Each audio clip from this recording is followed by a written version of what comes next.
Good morning. I am making egg drop soup this morning because it's very cold.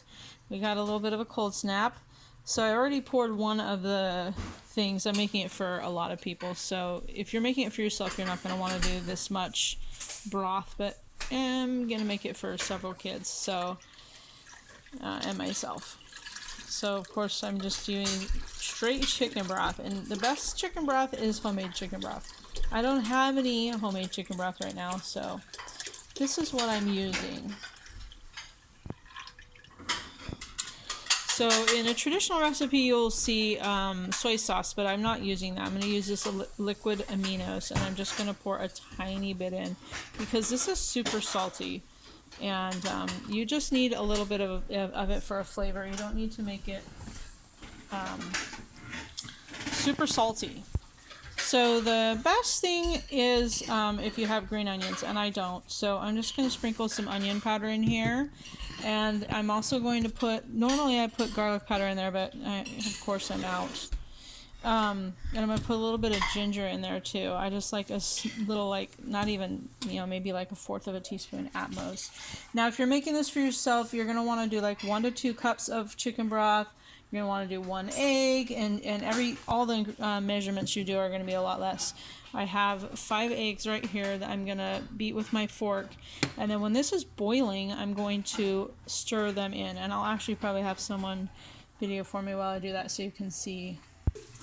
Okay, so this is not a very big bowl, so I'm having to go carefully. But you want to just get the egg totally blended.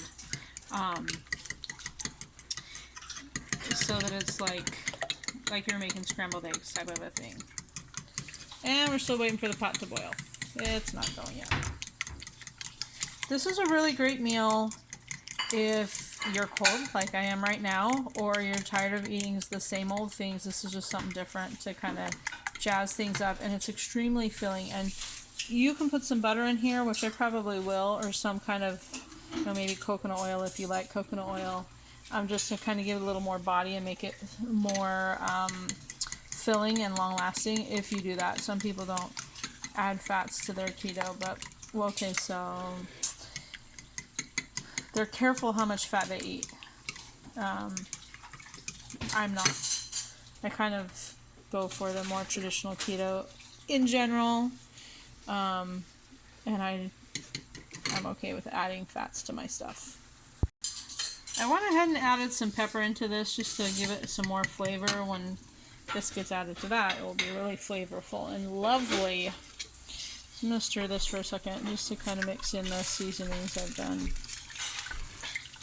It's getting close. It's almost ready to add the eggs. I went ahead and added in some chopped chives. They're just dehydrated.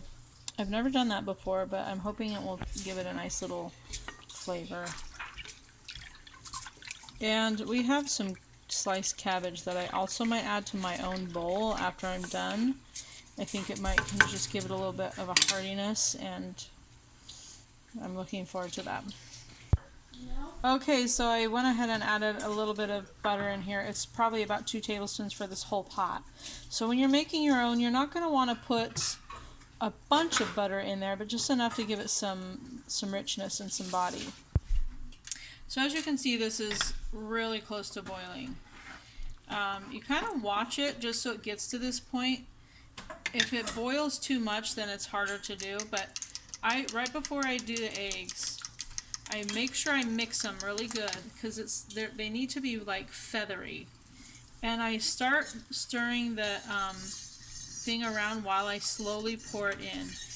You can use a whisk, you can use a fork, you can use a spoon, however you want to do it, but I use a fork, and I just slowly pour it in on a stream while I'm stirring around the broth. And you can tell maybe that it's kind of boiling a little bit.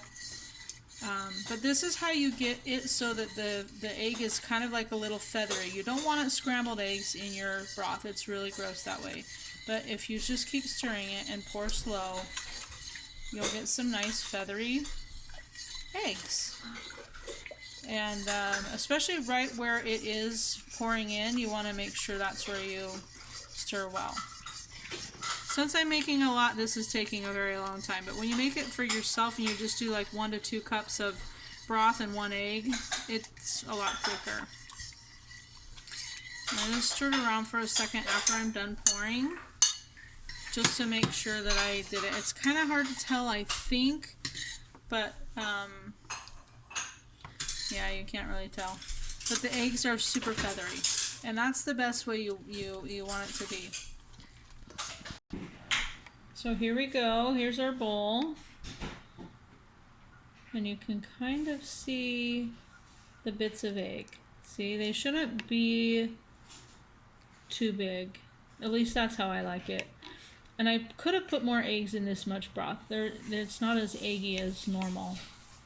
But it's really nice. It's such a great meal. Breakfast on a cold morning.